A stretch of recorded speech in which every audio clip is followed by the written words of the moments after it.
आणविक विध्वंस, वो एक बड़ी ही विनाशकारी घटना रही होगी। रहस्यमय पिरामिड ये तो जाहिर है कि दुनिया में ऐसी अनोखी इमारतें हैं और कई 100 करोड़ साल पहले जीवन के प्रमाण। रिसर्चर्स को ऐसी ऐसी चीजें मिली जो पृथ्वी पर पाए जाने वाले अति सूक्ष्म जीवों से मिलती जुलती थी। मानव इतिहास में मंगल ग्रह ने हमेशा से हमारा ध्यान खींचा है, लेकिन क्या उसकी वजह सिर्फ उसका चटक लाल रंग और आकाश में उसकी अहमियत भर ही है, या फिर उसके साथ कोई और गहरा परग्रही रिश्ता भी जुड़ा है? नासा जानता है कि मंगल ग्रह पर जीवन है, लेकिन वो किसी वजह से ये बात जाहिर नहीं करना चाहता। दुनिया भर के करोड़ों लोग मानते हैं कि हमारी पृथ्वी पर परग्रही जमाने से आ रहे हैं। अगर उनकी बात सच हुई तो क्या प्राचीन परग्रहियों ने ही हमारे इतिहास को गढ़ा है? अगर हां, तो क्या वो लाल ग्रह मंगल से आए थे? अगस्त सन 1975 अमेरिका ने एक टाइटन रॉकेट लॉन्च किया, जो अपने साथ वाइकिंग अंतरिक्ष यान ले जा रहा था। वाइकिंग उस वक्त करीब 67 करोड़ किलोमीटर लंबे सफर पर जा रहा था और उसकी मंजिल थी रात के आसमान में नजर आने वाला सबसे अलग नजारा, मंगल ग्रह। अगर सब कुछ ठीक ठाक रहता तो ये चालकहीन यान मंगल ग्रह की सतह पर उतरता और वहां जीवन के संकेत ढूंढता। मुख्य धारा के वैज्ञानिक तो यही मानते हैं कि मंगल एक बेजान ग्रह है, क्योंकि वहां के तापमान में बड़ा जबरदस्त बदलाव आता है और वहां बहुत बड़ी मात्रा में सौर विकिरण होता है। अगर ऐसा है तो फिर नासा उसकी खोज पर 100 करोड़ डॉलर क्यों खर्च कर रहा है? रात के वक्त आसमान का नजारा बिल्कुल ही अलग होता है। हम अपनी आंखों से उस लाल ग्रह को सिर्फ उसके रंग की वजह से देख पाते हैं। वैसे भी वो चांद के बाद आसमान में सबसे बड़ी चीज है। इसी वजह से उसने लोगों को आकर्षित किया और चौंकाया, क्योंकि हमारा धार्मिक तंत्र आमतौर पर आसमान के ग्रहों और नक्षत्रों से ही जुड़ा रहा है। लोग शुरू से ही ये अंदाजा लगा रहे हैं कि वहाँ क्या है, वहाँ क्या समझदार जीव हैं, क्या वो देवताओं का घर है। ये सिलसिला बड़े लंबे समय से चल रहा है। मंगल ग्रह पर जीवन होने की बात का अंदाजा तो हम उसी वक्त से लगा रहे हैं जब हम सिर्फ अपनी आंखों से मंगल ग्रह को देख पाते थे। वो ग्रह बाकी सबसे अलग है और अब हम जानते हैं कि वो हालात के लिहाज से पृथ्वी के सबसे करीब है। वैसे तो आकार और गुरुत्वाकर्षण के लिहाज से शुक्र ग्रह काफ़ी हद तक पृथ्वी के जैसा है, मगर हमारी सौर मंडल में वो नर्क के जैसा माना जाता है। मगर मंगल हमारी पहुंच के अंदर माना जाता है। रात के आसमान में चमकते आग के उस गोले का जिक्र सबसे पहले मिस्र के खगोल वैज्ञानिकों ने किया था। 1534 ईसा पूर्व में उन्होंने ही सबसे पहले उसे मानव जगत को मालूम ब्रह्मांड के पहले नक्शे पर रखा था, जिसे सेनेमिड स्टार मैप कहते हैं। करीब 250 साल बाद मिस्र के लोगों ने मंगल ग्रह का चित्र सेटी प्रथम की कब्र की छत पर बनाया था। मगर जहां मिस्र के लोग मंगल ग्रह का सम्मान कर रहे थे, वहीं बहुत सी दूसरी प्राचीन संस्कृतियां मंगल ग्रह से डरती थी, क्योंकि वो उस लाल ग्रह को मौत, विनाश और युद्ध से जोड़ती थी। कुछ मानव शास्त्री इसकी वजह ये मानते हैं कि वो ग्रह लाल रंग का है और युद्ध के मैदान में बिखरे खून के रंग जैसा है। बड़े पुराने समय से ही मंगल ग्रह को युद्ध के देवताओं के साथ जोड़ा जाता रहा है। प्राचीन बेबीलोन में मंगल ग्रह का नाम नेग्राल के नाम पर रखा गया था, जो आग, मौत, तबाही और युद्ध के देवता थे।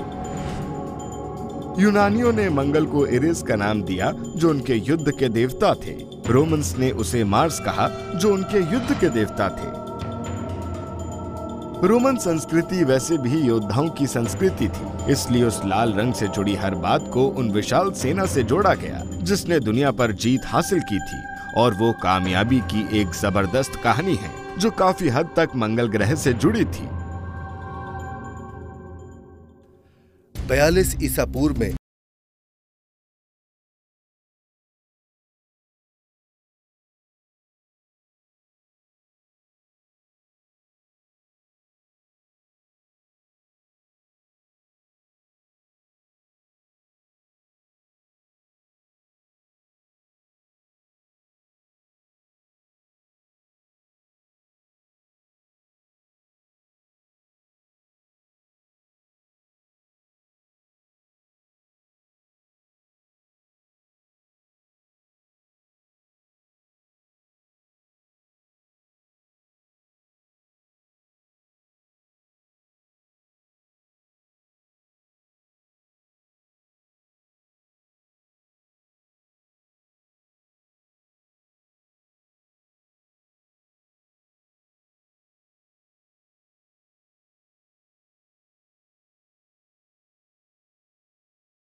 आखिरकार 17वीं और 18वीं सदी में खगोल शास्त्रियों को दूरबीन मिली जो इतनी शक्तिशाली थी कि उनसे मंगल ग्रह की सतह को देखा जा सके, और उसके बाद ही हम ये भी कल्पना करने लगे कि उस लाल ग्रह पर जीवन भी हो सकता है।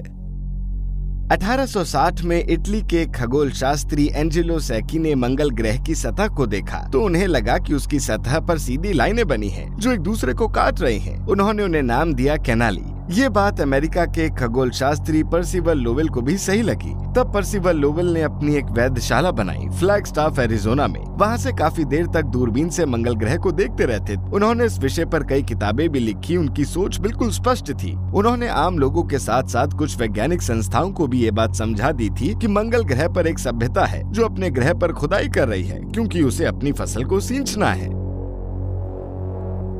मगर मंगल ग्रह में ऐसा क्या है जो इंसान को इतना आकर्षित करता रहा है? क्या उसकी वजह सिर्फ ये है कि वो पृथ्वी के करीब है और रात के आसमान में वो चटक लाल रंग का नजर आता है? या कहीं प्राचीन अंतरिक्ष विचारकों की ये बात तो सही नहीं है कि मंगल ग्रह पर भी कभी समझदार जीव रहते थे?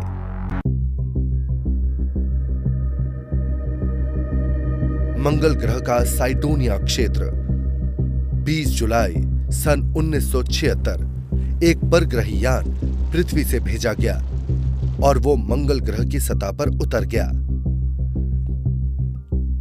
10 महीने के लंबे सफर के बाद वाइकिंग प्रथम अपनी मंजिल पर पहुंच चुका था। नासा के वैज्ञानिकों के लिए यह बड़ी ही यादगार घटना थी। इतिहास में पहली बार अमेरिका ने किसी और ग्रह पर अपना यान भेजा था। वाइकिंग ऐसा पहला यान था जो मंगल ग्रह की सतह पर पूरी सफलता से उतरा था और उससे हमें यह अंदाजा मिला कि उस ग्रह की सतह कैसी है, वहां के हालात कैसे हैं।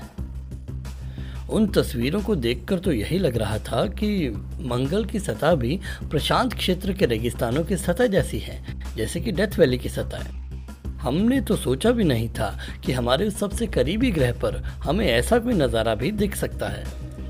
वैज्ञानिक ये तो जानते थे कि मंगल ग्रह पर जीवन के लक्षण ढूंढ पाना दूर की कौड़ी है, मगर जब वाइकिंग ने मंगल ग्रह की सतह पर 4 परीक्षण किए और वहां की मिट्टी में सूक्ष्म जीवों को तलाशा तो नतीजे बड़े ही चौंकाने वाले थे और उनसे विवाद भी खड़े हुए। डॉक्टर गिल लेविन ने उनमें से एक टेस्ट तैयार किया था जो वाइकिंग प्रोब ने वहां जाकर किया। सूक्ष्म जीव भी हमारे या आपकी या किसी भी दूसरे जीव की तरह सांस लेते हैं, वो भी कार्बन डाइऑक्साइड छोड़ते हैं। हमने वहां से बड़ा ही छोटा सा नमूना लिया, चुटकी भर मिट्टी ली और उसे एक छोटे से कंटेनर में रख दिया। उसके ऊपर लगातार 7 दिनों तक नजर रखी गई, ये देखने के लिए कि उसमें बुलबुले बन रहे हैं या नहीं। चौंकाने वाली बात ये थी कि उस जांच से नासा के तय पैमाने पर ही जीवन के संकेत मिले।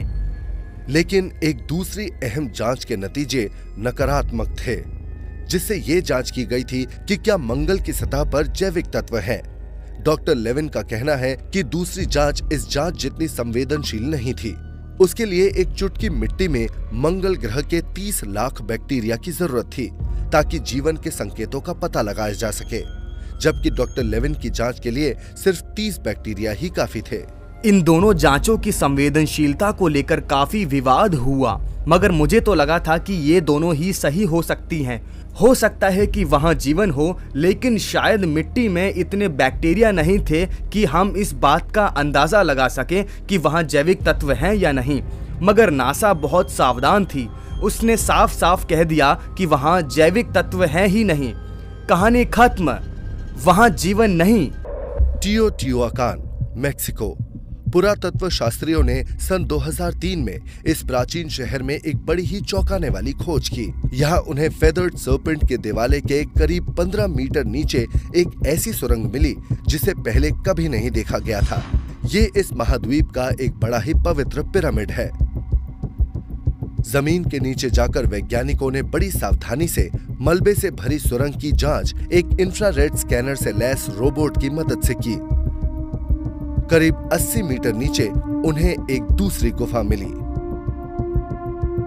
उस सुरंग के आखिरी छोर, उस सुरंग के टर्मिनस पर ढेर सारे पीले रंग के धातु गोले थे जो मिट्टी के गोलों पर सुनहरा रंग चढ़ाकर बनाए गए थे। वो गोले बड़े ही दिलचस्प थे। मैंने पहले कभी भी वैसी कोई भी चीज किसी भी पुरातात्विक खोज में नहीं देखी है। अंदर से तो वो मिट्टी के थे, मगर बाहर से उनके ऊपर सुनहरी परत चढ़ी थी जिससे वो सोने के गोले लग रहे थे। उन सुनहरे गोलों का मकसद क्या था, ये तो कोई नहीं जानता, मगर कुछ पुरातत्व शास्त्री मानते हैं कि जिस गुफा में वो गोले मिले थे वहां कोई धार्मिक अनुष्ठान होता था। उन मिट्टी के गोलों की तरह वहां की दीवारों पर भी सुनहरे रंग की परत चढ़ी थी। ऐसे में जब किसी अनुष्ठान के वक्त वहां पर एक मशाल भी जलाई जाती होगी तो वो गुफा रोशनी से जगमगा उठती होगी, वो ब्रह्मांड सी नजर आती होगी। उन खूबसूरत गोलों को देखकर तो यही कहा जा सकता है कि कोई वहां ग्रहों के नमूने बना रहा था।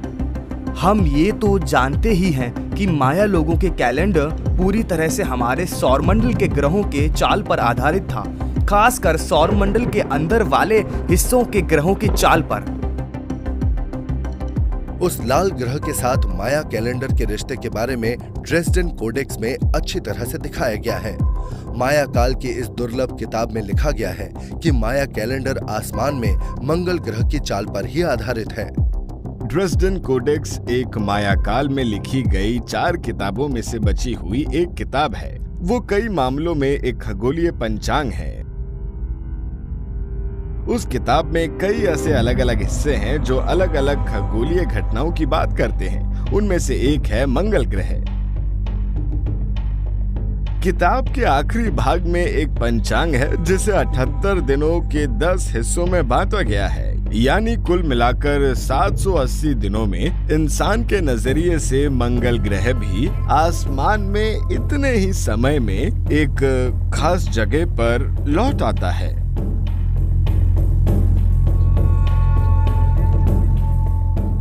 विद्वान मानते हैं कि मंगल ग्रह ने माया काल की ज्योतिष विद्या में बड़ी अहम भूमिका निभाई थी और ड्रेसडेन कोडेक्स में उसकी ही चर्चा है। उस पंचांग के ऊपर आसमान की एक पट्टी है जिसे अलग अलग खगोलीय प्रतीकों से दिखाया गया है और वो सब चित्रलिपि में बने हैं। उन सब के बीच से बाहर निकल रहा है एक ड्रैगन जैसा जीव। उस ड्रैगन जैसे जीव को ही मंगल ग्रह का चेहरा कहा गया है। मगर माया काल के खगोल विज्ञान में मंगल ग्रह को इतना महत्व क्यों दिया गया है? प्राचीन अंतरिक्ष विचारक मानते हैं कि इसका जवाब हमें उस मिथ से मिल सकता है जो उस पंख वाले सर्प देवता की कहानी से जुड़ी है। उनका ही देवालय उस गुप्त सुरंग के ऊपर बना था जहां से वो सुनहरे गोले मिले थे। माया परंपरा में उनके सबसे बड़े देवता को अक्सर पंख वाले सांप के रूप में ही दिखाया जाता था और वो मानते थे कि वही मार्स देवता की मौत की वजह बने थे। उन्होंने ही उन्हें मारा था। उन्होंने उनकी खाल उतार ली थी। ये एक बड़ा ही डरावना अनुष्ठान था जो संस्कृति में कई दूसरे तरीकों से किया जाता था, मगर उस तरह से मौत देने का मतलब था अपने दुश्मन की ताकत को खींच लेना। मगर उनके देवता का नाम एक धूमकेतु से भी जुड़ा है। कुछ ऐसे चित्र भी मिले हैं जिनमें ऐसे धूमकेतु बने हैं जिनकी पीठ के पंख निकलते नजर आ रहे हैं। लटों को पंख की तरह दिखाया गया है और कुछ विद्वान मानते हैं कि उन उड़ने वाले सांपों और धूमकेतुओं के बीच कोई ना कोई रिश्ता तो जरूर था। क्या ऐसा हो सकता है कि माया काल की ये मिथ जिसमें पंख वाले सांप को दिखाया गया है वो असल में धूमकेतु के उस विध्वंस का प्रतीक हो जिससे मंगल ग्रह का वायुमंडल ही खत्म हो गया था?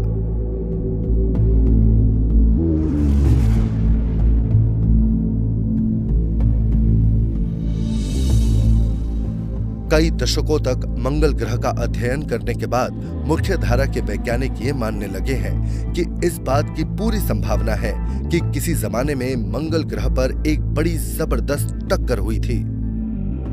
अगर आप मंगल की सतह को देखें तो साफ दिखता है कि वहां पृथ्वी की सतह के मुकाबले कहीं ज्यादा गड्ढे हैं। मंगल ग्रह वैसे भी एस्टेरॉयड बेल्ट के करीब है। ये भी कहा जा सकता है कि उससे ही हमें एस्टेरॉयड बेल्ट के अंदर वाले हिस्से का अंदाजा मिलता है। ग्रहिकाएं पृथ्वी के मुकाबले मंगल ग्रह से ज्यादा टकराती थी। इस बात का खतरा तो हमेशा बना रहता है और हमने पृथ्वी पर भी देखा है कि बड़ी ग्रहिका या धूमकेतु के टकराने से पृथ्वी के पर्यावरण को कितना नुकसान हुआ है। उनमें से सबसे मशहूर उदाहरण है चिक्सुलुप ग्रहिका की टक्कर, जिसकी वजह से भी शायद डायनासोरों का युग खत्म हो गया था।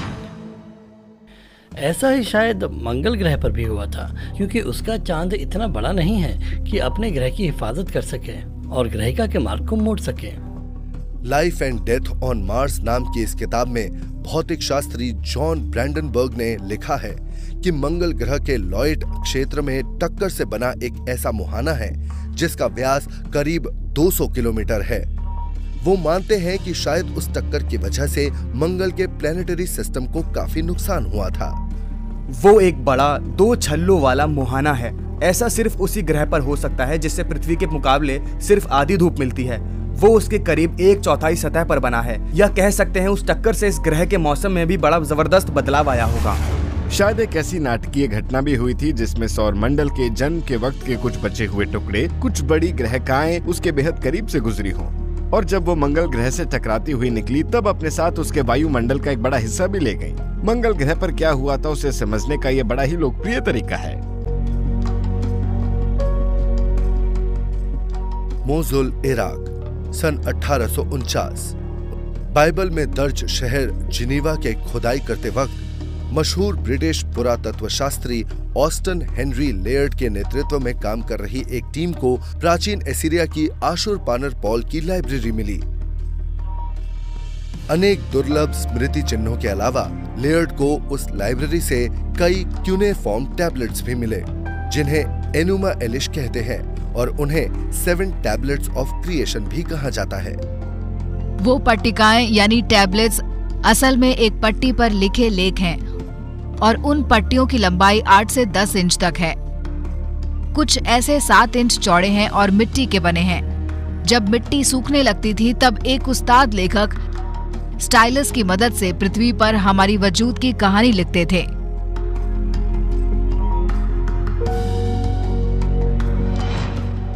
सेवन टैबलेट्स ऑफ क्रिएशन से देवताओं के एक समूह की कहानी पता लगती है जिसे अनुनाकी कहते थे, और वो आसमान से पृथ्वी पर इंसानों को जन्म देने आए थे। मगर कुछ प्राचीन अंतरिक्ष विचारक मानते हैं कि 19वीं सदी में उन पट्टिकाओं का अनुवाद कुछ बड़े ही मशहूर विद्वानों ने किया था, मगर वो पूरी तरह से सही नहीं है। इस बात में कोई शक नहीं कि वो प्रोफेसर बड़े ही आला दिमाग के थे, मगर वो शायद अंतरिक्ष की सैर के बारे में या परग्रहियों के बारे में नहीं जानते थे। इस लिहाज से उन्होंने वो अनुवाद ये सोच कर ही किए थे कि वो कहानियाँ सर्वशक्तिमान ईश्वर से जुड़ी हैं। पुराने लेखों में मिसाल के तौर पर एक शब्द आता है स्वर्ग। लिखा है कि अब्राहम को स्वर्ग ले जाया गया और फिर पृथ्वी पर वापस लाया गया। अगर हम यहाँ स्वर्ग को अंतरिक्ष कर देते हैं तो मतलब बिल्कुल साफ हो जाता है। उत्पत्ति से जुड़ी इस कथा का सही अनुवाद करने के बाद ही ये कहा जा सकता है कि इन पट्टिकाओं से यही कहानी सामने आती है कि अनुनाकी अंतरिक्ष से आए थे और उन्होंने ही पृथ्वी और मंगल ग्रह पर बस्तियां बसाई। प्राचीन अंतरिक्ष विचारक तो यही मानते हैं। कुछ रिसर्चर्स कहते हैं कि सुमेरिया में मंगल ग्रह से जुड़े कई मिथक हैं और उनमें से एक ये भी है कि अनुनाकी ने पृथ्वी पर आने से पहले मंगल ग्रह को अपना सप्लाई बेस बनाया था। उसके बाद उन्होंने पृथ्वी पर परग्रही देवता राजा के तौर पर शासन किया, जबकि इंसान पृथ्वी पर अलग अलग सभ्यताओं का निर्माण कर रहे थे और फिर अनुनाकी अपने ग्रह पर वापस लौट गए या फिर गए ही नहीं। क्या ऐसा हो सकता है कि हमारी उत्पत्ति की प्राचीन कहानियों में जिन अनुनाकी देवताओं की चर्चा है वो असल में परग्रही थे और उन्होंने कुछ ऐसी इमारतें बनवाई जिसे कुछ लोगों के मुताबिक उन्होंने मंगल ग्रह पर देखा था? अगर हाँ, तो क्या वो पृथ्वी पर भी आए थे? उन क्यूनिफॉर्म टैबलेट्स में हमें कई ऐसे उदाहरण मिलते हैं जिनमें अनुनाकी की चर्चा की गई है। ये भी कहा गया है कि वो यहाँ मंगल ग्रह से आए थे और वो ग्रह बंजर बेजान ग्रह नहीं है, बल्कि वहां भी जीवन था। मगर सुमेरिया और बेबीलोन उत्पत्ति मिथकों के आधुनिक अनुवादों को माने तो मंगल ग्रह पर एक विनाशकारी घटना हुई थी और वो घटना करीब करीब वैसी ही थी जैसे कि प्राचीन मेसो अमेरिकन मिथकों में बताई गई है, जिनके मुताबिक उड़ने वाले सांपों ने उस लाल ग्रह को बर्बाद कर डाला था। जिस वक्त पृथ्वी पर आने के लिए अनुनाकी मंगल ग्रह को अपने सप्लाई बेस के तौर पर इस्तेमाल कर रहे थे, उसी वक्त वहां एक बहुत बड़ी तबाही आई थी। कोई से मंगल का वायुमंडल खत्म हो गया, वहां का मौसम बदल गया और तब मंगल ग्रह ऐसी जगह नहीं रह गया जहां पर अनुनाकी आगे भी रह पाए। हम जैसे जैसे मंगल ग्रह की खोज करेंगे वैसे वैसे हमें वहां इमारतें, पिरामिड, जिगुरैट्स और मंगल की चट्टानों से बनी विशाल मूर्तियां भी मिलेंगी, जो सबूत होंगी कि किसी जमाने में वहां पर अनुनाकी रहते थे और वो सब उनकी ही देन है। कुछ लोग ये भी कहते हैं कि मंगल ग्रह पर शायद वायुमंडल था जो करीब 6.5 करोड़ साल पहले खत्म हो गया, मगर कुछ लोग ये मानते हैं कि उस तबाही के पहले ही वहां जो सभ्यता थी वो पृथ्वी पर भाग आई थी। अगर इस नजरिए से देखें तब तो हम भी मंगल ग्रह के ही हुए ना। कुछ वैज्ञानिक मानते हैं कि उन्हें मंगल ग्रह पर सभ्यता की मौजूदगी के पुख्ता सबूत मिले हैं। वो कहते हैं कि उन्हें वहां के वायुमंडल में एक आणविक घटना के संकेत मिले हैं जो बिल्कुल वैसे ही हैं जैसे पृथ्वी पर परमाणु परीक्षण के बाद पृथ्वी के वायुमंडल में मिले थे। जब शीत युद्ध अपने चरम पर था तब हम खुली हवा में बड़े पैमाने पर हाइड्रोजन बमों का विस्फोट कर रहे थे। उससे बहुत बड़ी मात्रा में ज़ीनोन 129 नाम की गैस पैदा हुई। मंगल ग्रह पर भी हमें काफी मात्रा में ज़ीनोन 129 मिली है। हम इतना जानते हैं कि सिर्फ एक परमाणु विस्फोट से ही ज़ीनोन 129 गैस पैदा हो सकती है। इससे जाहिर है कि मंगल ग्रह पर भी एक या कहीं बहुत बड़े परमाणु हथियारों का विस्फोट किया गया था। अगर हम सुमेरिया के उन क्यूनेफॉर्म टैबलेट्स को देखें तो वो इस बात के पुख्ता सबूत हैं कि उस वक्त कई अलग अलग तरह की टेक्नोलॉजी काफी विकसित थी। इससे ये बात तो साफ हो जाती है कि अगर हम एक परमाणु बम बना सकते हैं तो वो सभ्यता क्यों नहीं बना सकती जो हमसे बेहतर थी, और उसके पास वो टेक्नोलॉजी क्यों नहीं हो सकती। सुमेरिया का एक मिथक ये भी कहता है कि मंगल ग्रह पर देवताओं के बीच बड़ा भीषण युद्ध हुआ था, और इससे तो यही साबित होता है कि वो असल में एक परमाणु युद्ध की ही बात कर रहा है। मंगल ग्रह का एरिस वैलिस क्षेत्र 4 जुलाई सन 1997। नासा का पाथफाइंडर अंतरिक्ष यान लाल ग्रह की सतह पर उतरा। वाइकिंग के बाद ये उसकी सतह पर पहुंचने वाला पहला यान था और पाथफाइंडर वहां पानी के संकेत तलाशने गया था। सन 1970 के दशक के वाइकिंग अभियान के बाद से ही मुख्य धारा के वैज्ञानिक इस नतीजे पर पहुंच चुके थे कि उस ग्रह पर कभी पानी से भरे महासागर थे और वहां भी जीवन अपने जटिल रूप में मौजूद था। कई सौ करोड़ साल पहले हमारे सौर मंडल के इतिहास के शुरुआती दौर में मंगल ग्रह भी शायद कई मायनों में पृथ्वी जैसा ही था। वहाँ एक वायुमंडल था और महासागर भी थे। उस वक्त शायद उसका वायुमंडल भी पृथ्वी के वायुमंडल जैसा ही था। उन महासागरों में बड़ी आसानी से जीव पैदा हो सकते थे। पाथफाइंडर के वहां पहुंचने के दूसरे दिन सोजर्नर रोवर ने मंगल ग्रह की सतह पर खोजबीन शुरू कर दी और वो एक एक्सरे स्पेक्ट्रोमीटर और एक हाई पावर्ड कैमरे की मदद से मंगल ग्रह की सतह पर प्राचीन जीवन के लक्षण ढूंढने लगा। उसने जो देखा उससे पता लगा कि हाँ, मंगल ग्रह पर कुछ जगहों पर हालात वैसे ही थे जैसे कि पृथ्वी के कुछ रेगिस्तानों के। कुछ जगहें ऐसी भी थी जो नदी के सूखे तले जैसी दिख रही थी। हो सकता है कि वहां सतह के नीचे पानी हो।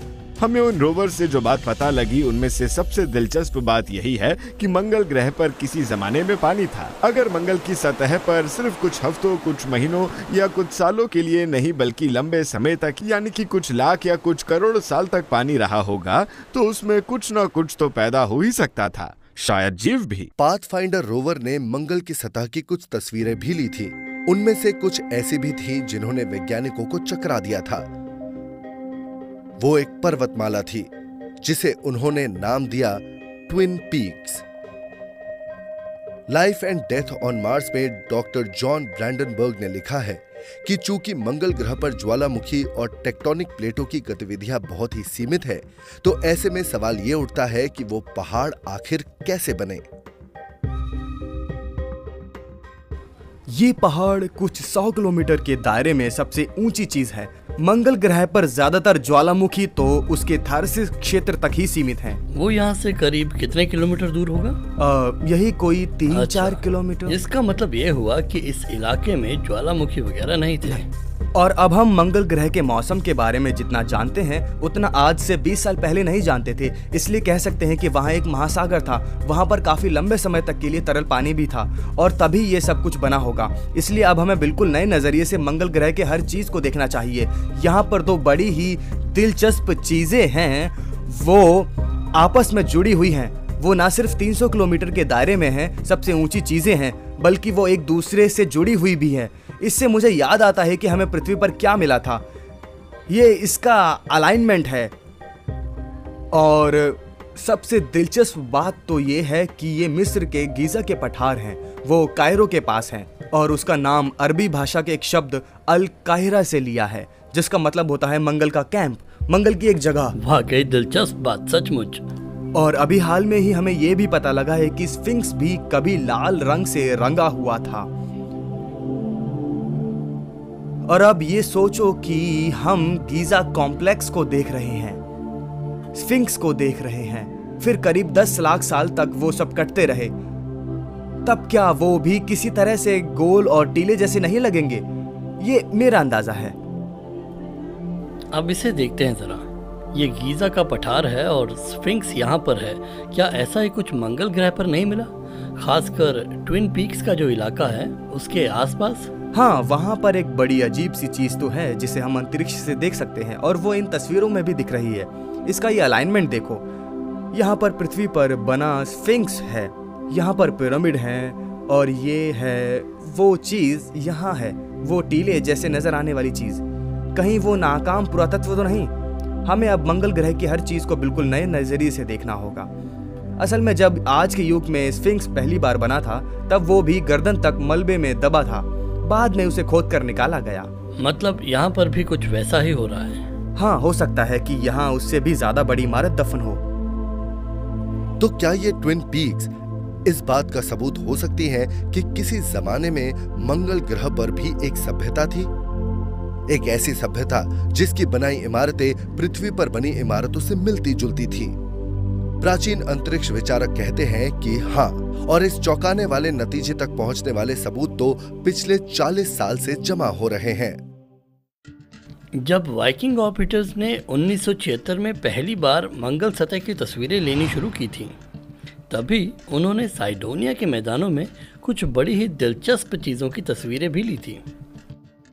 25 जुलाई 1976 को उन्होंने जो तस्वीरें ली थी उससे पूरी दुनिया के इंसान का चेहरा कहा था। मगर ये बात उस वक्त हवा हो गई जब टॉली ओवन नाम के एक नासा प्रोजेक्ट के वैज्ञानिक ने फ्रेम नंबर 35A72 को एक मैग्नीफाइंग ग्लास से देखा और कहा कि ये देखो। उसके अगले ही दिन नासा ने एक प्रेस कॉन्फ्रेंस की जिसमें ओवन और वाइकिंग प्रोजेक्ट के मुखिया गेरल्ड सॉफिन ने कहा कि ये कितनी हैरानी की बात है कि रोशनी और परछाई हमें कितनी आसानी से बेवकूफ बना देती है। और ये सोच भी कुछ घंटों बाद ही हवा हो गई जब हमने कुछ और तस्वीरें ली। लेकिन समझने वाली बात तो ये है कि कुछ घंटे बाद वाइकिंग ऑर्बिटर तो साइडोनिया के आसपास भी नहीं था। उस वक्त तक अंधेरा हो चुका था और इसलिए तस्वीरें भी नहीं ली जा सकी। कुछ लोग मानते हैं कि उन्हें मंगल ग्रह की एक चट्टान पर बना सिर्फ इंसान का वो चेहरा ही नहीं मिला था, बल्कि वहाँ एक पिरामिड, एक पहाड़ी और एक पूरा शहर भी मिला था जो हजारों सालों के दौरान रेत और मिट्टी में दफन हो गए थे। सन 1980 के दशक के आखिरी दिनों में एक रिसर्चर ने एक ऐसी चीज ढूंढ निकाली जिसे वो साइडोनिया के उन आकृतियों के बीच का एक मैथमेटिकल रिश्ता कहते थे। डिफेंस मैपिंग एजेंसी के नक्शानविश और उपग्रह से मिली तस्वीरों के विशेषज्ञ एरल टोरन ने उस पिरामिड को देखा और इस नतीजे पर पहुंचे कि वो असल में मंगल ग्रह का रोसेटा स्टोन है। उन्हें उस जगह पर मिली दूसरी चीजों के साथ उसका एक मैथमेटिकल रिश्ता दिखा, जबकि वो चीज पहले उन्हें आर्टिफिशियल लग रही थी। उसमें वो चेहरा था, वो पहाड़ी थी, मगर उनके बीच कई 100 मीटर तक गई एक सीधी लाइन थी। थुलुस नाम का एक गोल टीला था जो चोटी तक जाने का रास्ता लग रहा था। वाइकिंग मिशन के 20 साल से ज्यादा वक्त बाद नासा ने फिर से साइडोनिया क्षेत्र की तस्वीरें ली। सन 1998 और 2001 में अब वो इंसान का चेहरा नहीं लग रहा था, मगर कुछ वैज्ञानिक इसकी वजह ये मानते हैं कि नई तस्वीरें लेने का नासा का वक्त और तरीका बिल्कुल अलग था। वो तस्वीर उन्होंने एक तरफ से ली थी, सुबह के वक्त ली थी। उस वक्त कुछ देखने की और रोशनी की ज्योमेट्री भी पूरी तरह से बदल जाती है, इसलिए वो असली तस्वीरों से अलग दिख रही थी। मंगल पर नजर आने वाले चेहरे उसके अतीत के मौसम और पुराने महासागरों के आधार पर मैं इस नतीजे पर पहुंचा हूं कि किसी भी जमाने में मंगल ग्रह पर एक सभ्यता तो जरूर थी। व्हाइट हाउस के साउथ लॉन में नासा के वाइकिंग अभियान की घोषणा के 30 साल बाद इस बात का ऐलान किया गया कि मंगल ग्रह पर जीवन के संकेत नहीं मिले हैं, और राष्ट्रपति बिल क्लिंटन ने एक ऐतिहासिक प्रेस कॉन्फ्रेंस में एक बहुत बड़ी बात कही कि शायद उस लाल ग्रह पर कुछ सूक्ष्म जीव हो सकते हैं। वैज्ञानिकों को वहां से कुछ ऐसे जीवाश्म मिले हैं जिनसे लग रहा है कि वो मंगल ग्रह से आई उसी ग्रहिका के अवशेष हैं जो 12,000 साल पहले पृथ्वी से टकराई थी।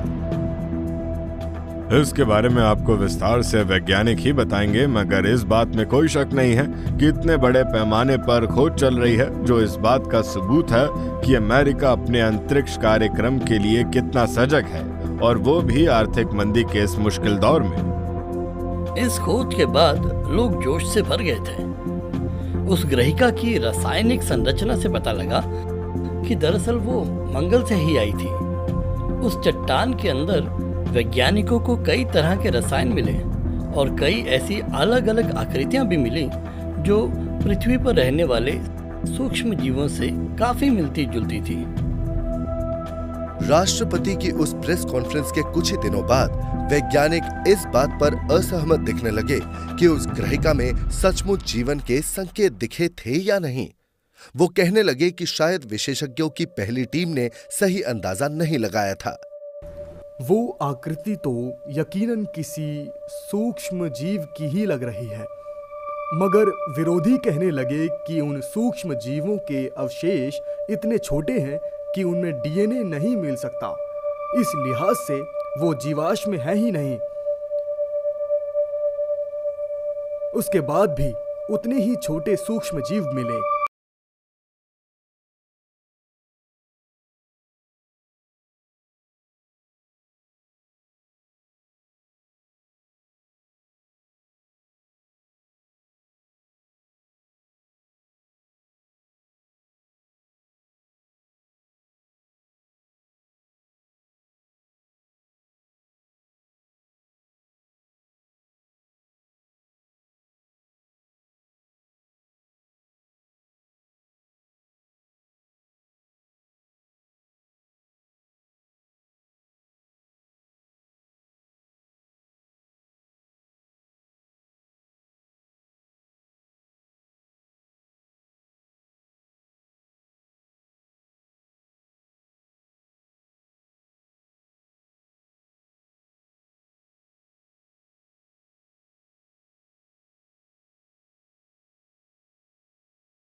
बात के भी सबूत मिल गए हैं कि उस लाल ग्रह पर कभी एक बड़ी उन्नत सभ्यता भी थी।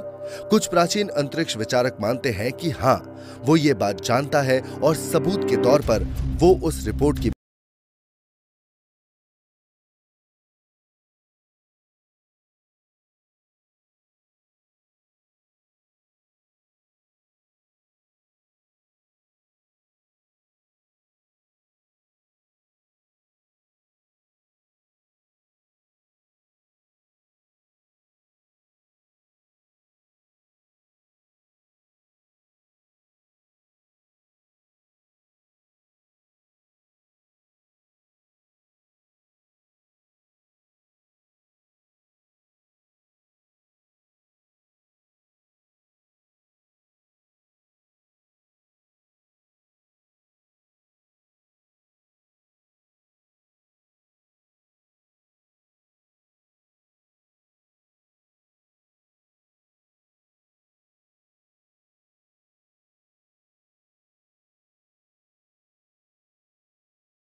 और वो पृथ्वी से अलग रहकर विकसित हुआ था। तो इसका मतलब यही है कि ब्रह्मांड में हर जगह पर जीव हो सकते हैं। इसका मतलब यही है कि हमारे ब्रह्मांड में पृथ्वी जैसे कई 100 करोड़ ग्रह हो सकते हैं और उनमें से कईयों पर जीवन भी हो सकता है। मगर वहां रहने वाले जीव पृथ्वी के जीवों से अलग हुए तो इस बात में कोई संदेह नहीं रह जाएगा कि इस तरह का विकास कई और दूसरी पृथ्वियों पर भी हुआ होगा और हमारे जैसे समझदार जीव वहां भी हो सकते हैं। हम तो चाहते हैं कि मंगल पर जीवन हो, ये भी चाहते हैं कि पृथ्वी के अलावा दूसरी जगहों पर भी जीवन हो। हम अंतरिक्ष से एक रिश्ता जोड़ना चाहते हैं। हम नहीं चाहते कि वो हमें नुकसान पहुंचाए, लेकिन हम ये भी नहीं चाहते कि हम इस ब्रह्मांड में अकेले रहें। क्या मंगल पर जीवन की जो कहानियां दुनिया भर की मिथकों में मिलती है वो सिर्फ मिथ ही है, या फिर प्राचीन अंतरिक्ष विचारकों की ये बात सही है कि किसी जमाने में मंगल ग्रह के जीव सच